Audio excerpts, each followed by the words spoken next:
Akpoola omeiwu Anambra steeti bụ Right Honorable Somtochukwu Udeze kpọrọ oku ka akwalitekwazie njikọ aka n'ọrụ na mmekọrịta dị n'etiti ụka na gọọmenti iji wee kwalite ihe ịga n'anya nke obodo. Abụchi Nwaọzọ bụ onye nta aka anyị, ọ ga-akọtọpụ akụkọ a.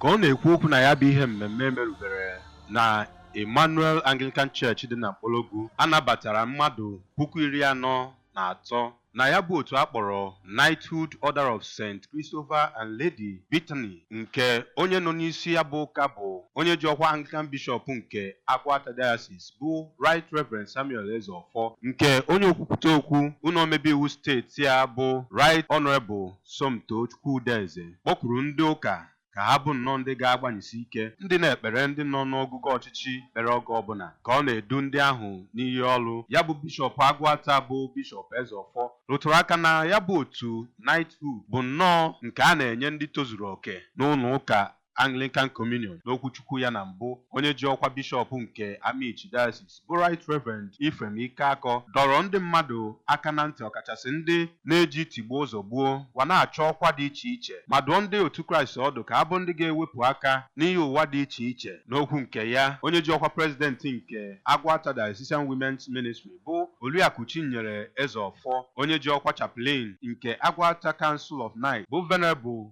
Izunna Moneke, otu onye n'ime ndị anabatara na ya bụ Knighthood Order bụ Igwe Timothy Ifurunwa nke si obodo Ihite wee bịa kpọkuru ndị otu Kraịst ka abụ ndị ga-eji ọkwa ha dị iche iche wee mee ka ọ dịrị obodo ha dum na mma.